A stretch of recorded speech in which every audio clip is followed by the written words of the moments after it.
नमस्कार, स्वागत आहे तुमचं लोकमत.com मध्ये. मी प्रशांत बदाने. खान्देशच्या शिरपेचामध्ये पुन्हा एकदा मानाचा तुरा रोवला गेलाय. साहित्य अकादमीच्या वतीने दिला जाणारा प्रतिष्ठेचा पुरस्कार जळगावातील चित्रकार आणि लेखक राजू बाविस्कर यांना जाहीर झालेला आहे. राजू बाविस्कर यांच्या काळ्या निळ्या रेषा या आत्मकथनपर पुस्तकाला यंदाचा साहित्य अकादमीचा हा मानाचा पुरस्कार मिळालेला आहे. आता आपल्यासोबत स्वतः या पुस्तकाचे लेखक राजू बाविस्कर आहेत. आपण त्यांच्यासोबत या साऱ्या विषयासंदर्भात बातचीत करूया. सर, स्वागत आहे तुमचं लोकमत.com मध्ये. साहित्य अकादमीचा अत्यंत प्रतिष्ठेचा पुरस्कार यंदा तुम्हाला जाहीर झालेला आहे. ज्यावेळेस या पुरस्काराची घोषणा झाली आणि हा पुरस्कार तुम्हाला मिळाला, ही वार्ता ज्यावेळेस कानावर पडली, त्यावेळेस सगळ्यात आधी पहिला विचार मनात काय आला होता? आधी तर जेव्हा मला हे कळलं की साहित्य अकादमीचं आपल्या पुस्तकाला जाहीर झालं साहित्य अकादमीचा पुरस्कार, तेव्हा अर्थात ते स्वप्नासारखं होतं आणि स्वप्नील वाटलं की अर्थातच खूप मोठा आनंद आहे. आणि माझा आनंद याच्यासाठी आहे खरं तर की माझ्या ज्या पुस्तकामध्ये मी जे पात्र लिहिलेली आहेत, जे पात्र आहेत, मला वाटतं की त्या पात्रांसाठी तो पुरस्कार आहे. मी जरी ते लिहिलं असेल पण ते मी ज्या पात्रांबरोबर राहिलोय त्या पुस्तकामध्ये, मी जे लिहिलेत पात्र आणि मी जे जगलो गावगाड्यामध्ये किंवा गावाचे वेशी बाहेर असेल, तिथला परिसर असेल, तिथलं जगणं असेल लोकांचं, आणि ते लोक माझ्याबरोबर असायचे, मी त्यांच्याबरोबर असायचो. अशी खूप लोक होती, बाया माणसं, आणि त्यांनी मला आधार कळत न कळत तर मिळाला मला आधार. तर मला असं वाटतं की त्या पुस्तकात जेवढी पात्र आहेत ना, त्या पात्रांसाठी तो मला साहित्य अकादमी आहे का, त्या पात्रांचा माझ्यापेक्षा त्यांना जास्त आनंद आहे तो खरं तर, की आजही ते पात्र जिवंत आहेत गावामध्ये. त्यासाठी मला तो वाटतं की तो माझ्यापेक्षाही त्या पात्रांना तो जास्त महत्वाचा वाटेल असं मला वाटतं खरं तर. खऱ्या अर्थाने जर बघितलं तर राजू बाविस्कर यांची जी ओळख होती, तुमचा जो प्रवास होता साहित्याच्या दिशेने, तो चित्रकार म्हणून होता. अनेक चांगली चित्र तुम्ही काढलीत. जसं काळ्या निळ्या रेषा पुस्तकांमध्ये तुम्ही उपेक्षित वंचित समाजाची कथन करण्याचा तुम्ही प्रयत्न केला. त्याच पद्धतीने तुमची चित्र देखील तशीच हुबेहूब बोलणारी होती, त्या गावगाड्यातलं सगळं राहणीमान ती मांडणारी होती. तर एक चित्रकार ते लेखक हा प्रवास नेमका तुमचा कसा राहिला? मी तर आधी पुस्तक म्हणजे लिखाणाचा आधी माझं पहिलं माध्यम, मी म्हणलं बऱ्याचदा की माझं पहिलं माध्यम जे आहे ते चित्र आहे. त्याच्यामुळे मी आधी त्याच्यातच बरंचसं गावगाड्यातलं चित्रामध्ये रेखाटून झालं, चित्र काढून झाली, आणि ती एक गावगाड्यात मधली म्हणा किंवा माझं जगण्याचं असेल किंवा समाजाचं असेल, आजूबाजूला राहणाऱ्या परिसरात बाजूच्या लोकांचं असेल, ह्या सगळ्यांचं जगणं जे होतं ते मी चित्रात आधीच रेखाटलं किंवा करतोय काम. म्हणजे ते कसं होतं मला माहित नाही, पण मला ते माझ्या मनातून ते मी काढल्यानंतर मोकळा होतो, मी मुक्त होतो खरं तर. म्हणजे माझ्या मनातली जी गोष्ट असते मी चित्रात मांडून मी मोकळा होऊन जातो, हे व्हायचं. आणि नंतर मग कालांतराने काय झालं की माझे चित्र हे सगळे नियतकालिकांमध्ये, इतर मासिकांमध्ये, दिवाळ्यांकांमध्ये अशी येत होती. आणि त्याच्या अनुषंगाने मग निळकंठ महाजन आमच्या शाळेमधले जे कवी होते त्यांच्याबरोबर मला अनेक साहित्यिक तेव्हा मिळाली. त्यांच्या संपर्कात मी आलो किंवा मला त्यांच्याबरोबर राहायला मिळालं, आणि खूप पुस्तकं, नियतकालिकं, जे चांगली पुस्तकं असतील ते लवकर हातात पडलीत. आणि कमी का वाचन असेल, आपण चांगल्या पुस्तकांचं वाचन झालं, आणि लिखाण काय असतं किंवा काय लिहिलेलं असतं लेखकांनी, आणि मग तो तिकडनं इकडं ह्या माध्यमाकडे थोडासा प्रवास झाला आणि लिखाणाकडे वळलो. आणि लिखाणाकडे वळण्याचंही कारण काही नव्हतं असं की प्रफुल्ल शिलेदार हे जे मी म्हटले बऱ्याच मुलाखतीमध्ये की त्या शिलेदार सरांनी विदर्भ साहित्य संघाचं जे मुखपत्र आहे नियतकालिक, तर त्याच्यात त्यांनी तेव्हा क्रमशः ते माझं आत्मकथन त्याच्यात येत होतं, आणि ते लोकांना प्रचंड आवडलं. मला ते बोलले पण की तू चांगला लिहितोय, तू जरा अजून लिहित राहा, आपण तुझं अंकामध्ये म्हणजे अंकामध्ये आपण छापूया. तर ते सगळं बाहेर आलं, आणि त्याचं मग राजहंसने ते पुस्तक रूपात स्वतः आणलं, प्रकाशित केलं. आता साहित्य अकादमी जे पुरस्कार देते त्या पुरस्कारांचं जर आपण एक नजर टाकली तर आतापर्यंत जे लेखक चर्चेत असतात किंवा ज्यांचा व्यासंग मोठा राहिलेला आहे अशा हम्म. लोकांना जनरली हा पुरस्कार मिळतो. बरोबर. पण तुम्हाला जो पुरस्कार मिळाला 24 भाषांमधून मराठी भाषेची ज्यावेळेस निवड करण्यात आली, तर तुमचं काळ्या निळ्या रेषा हे आत्मकथनपर पुस्तक होतं. हा तुमचा पहिला प्रयोग होता आणि त्यालाच एवढा मानाचा पुरस्कार मिळाला. कसं वाटतं? आनंद वाटत खरं तर, पण मोठा पुरस्कार येतो भाषेमधला.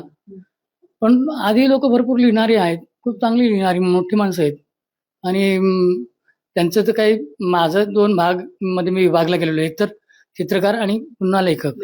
तर ते तर आधीपासूनच खूप अभ्यास करणारी माणसं आहेत, प्रचंड अभ्यास करणारी माणसं आहेत. माझा तितका काही त्याच्यात अभ्यास नाही मुळात. म्हणजे मी प्रामाणिक सांगतो, कधी मला ते काही आवडत नाही की मी खूप वाचलं किंवा हे केलं, असं काही नाही. जे वाचलं ते चांगले पुस्तकं हातात मित्रांनी दिलीत, की जे साहित्यिक मित्र होते चांगली, आणि त्यातून लिहिता झालो. किंवा पण असं नाही की खूप जे मोठमोठे साहित्यिक जे लिहित आहेत ना, त्यांचं प्रचंड वाचन असतं, प्रचंड वाचन असतं. आणि त्याच्यामुळं आपण एखादा पुरस्कार मिळाला म्हणून आपण काहीतरी त्यांच्याबरोबर मोठी भिंत असते त्यांची, मोठी भिंत आहे. आपण कसं आहे की आपलं एक नीट अभ्यास केला किंवा नीट एखादं पुस्तकं नीट आपल्या हाती आले, आपण लिहिते झालो, तितकंच. पण असं असलं तरी आज खऱ्या अर्थाने तुमच्या त्या पूर्ण अनुभवांचा, तुमच्या लेखणीचा तो सन्मान आहे, हे विसरता येणार नाही. आता जसं की आपण आपल्या खानदेशाची जर साहित्य परंपरा पाहिली तर नादू महानोर असतील, भालचंद्र नेमाडे असतील, अशा मोठमोठ्या साहित्यिकांना हा साहित्य अकादमीचा पुरस्कार मिळाला. त्यानंतर आता तिसरं नाव तुमचं आहे. साहजिकच खानदेशच्या शिरपेचात मानाचा तुरा रोवलेलाच आहे. पण आम्हा खानदेशवासियांच्या अपेक्षा वाढलेल्या आहेत. तर या पुढच्या काळात काही मनात असेल ना, की एवढा पुरस्कार मिळाल्यानंतर साहजिकच आता साहित्यप्रेमींची जी वाचनाची भूक आहे ती शमवण्यासाठी तुम्हाला काहीतरी वेगळं द्यावं लागेल, चांगलं द्यावं लागेल. तर त्या अनुषंगाने काही विचार केलाय का? लिखाणामध्ये का? लिखाणामध्ये आता मी पुन्हा म्हणतो की लिहिणं काही असं काही सोपं नसतं. मला असं वाटतं प्रक्रिया खूप ती जशी तुम्हाला चित्राची प्रक्रिया असते ना, की तुम्हाला वाट बघावी लागते खूप. म्हणजे चित्र सहज येत नाही लवकर ना, त्याला ती प्रक्रिया आहे अशी, की तिला वाट बघावी लागते. ते कधी येईल ते पण सांगता येणार नाही. मग ती आली की आपण ते कॅनव्हासवरती म्हणा, कागदावरती ते येऊन जाते. तशीच लेखकांची पण आहे, म्हणजे लिहिण्याची पण तशीच प्रक्रिया मला वाटते, की ती कला आणि ही कला मला वाटतं की सारखीच आहे, की खूप वाट बघावी लागते. आणि मला वाटतं की बघितली पाहिजे, खूप नव्याने वाचलं पाहिजे, पुन्हा अजून थांबलं पाहिजे. म्हणजे तुम्ही असं तर आपण कसं करणार की मला आज एखादं बीज जमिनीत टाकायचं आहे आणि ते जमिनीत टाकलं की मला 15 दिवसामध्ये झाड झालं पाहिजे आणि दुसऱ्या महिन्यामध्ये त्याला फळं लागली पाहिजेत. असं तर काही लिखाणामध्ये नाही होत खरंच. आणि असं करत असेल तर तो त्यांचा प्रश्न आहे. तो चांगली, आपल्याला त्याच्यात नाही, पण मला वाटतं स्वतःला की असं नाही होत.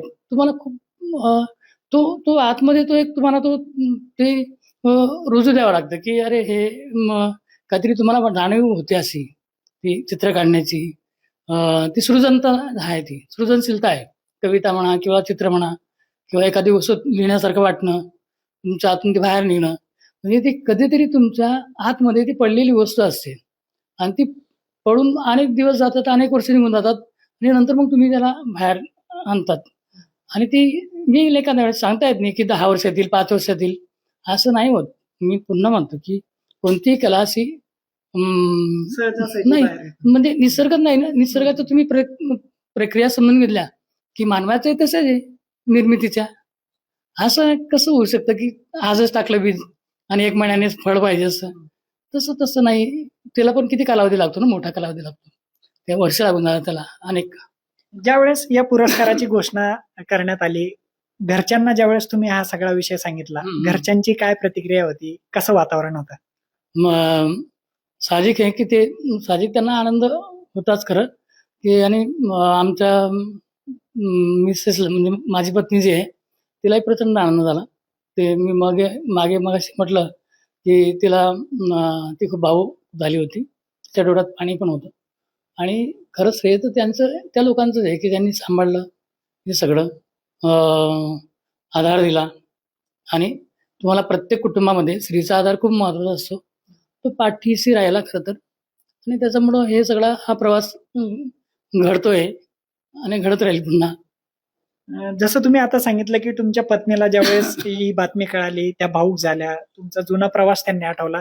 काळ्या निळ्या रेषा हा तुम्ही प्रत्यक्ष अनुभवलेला, जगलेला तो एक काळ होता आणि याच काळाचा खऱ्या अर्थाने सन्मान झाला. त्यामुळे खानदेशाच्या दृष्टीने देखील ही मोठी गोष्ट आहे. तर शेवटी जे आता नवोदित लेखक आहेत, चित्रकार आहेत, त्यांच्यासाठी काय संदेश असेल? त्यांच्यासाठी नवीन कलावंत असेल किंवा चित्रकार असेल किंवा लेखक असेल तर माझ्यासारखं तर एकच सांगेल की त्यांनी योग्य वाचलं पाहिजे. योग्य वाचावं. कमी जरी असेल तरी चालेल. पण योग्य वाचलं, योग्य पुस्तक हाती आलं किंवा योग्य चित्रकार बघितली, योग्य चित्रकलेचा अभ्यास केला तर खूप चांगलं निर्मिती होऊ शकते. नव्या मुलांकडनं पण आणि चांगले लिहितायत पोरं खरं तर. पण त्यांचा हा मुद्दा पण आहे की त्यांनी योग्य नक्कीच वाचलं पाहिजे आणि योग्य काय आहे ते पण त्यांनी बघितलं पाहिजे लिखाणामधलं. नक्कीच. आपण बघू शकतो अतिशय मोलाचा सल्ला जो आहे तो राजू बाविस्कर यांनी नवोदित साहित्यिक असतील, लेखक, चित्रकार यांना दिलेला आहे. तो म्हणजे तुम्ही चांगल्या गोष्टी आत्मसात करा, चांगल्या गोष्टींचा अभ्यास करा. त्यातून जे काही नवनिर्मिती होईल ती निश्चितच चांगली असेल असा विश्वासही त्यांनी व्यक्त केलाय. साहित्य अकादमीचा पुरस्कार जरी राजू बाविस्कर यांना जाहीर झालेला असला तरी तो खानदेशी साहित्य परंपरेचा खऱ्या अर्थाने सन्मान असल्याचं देखील त्यांनी बोलून दाखवलंय. मी प्रशांत बादाने, लोकमत.com, जळगाव.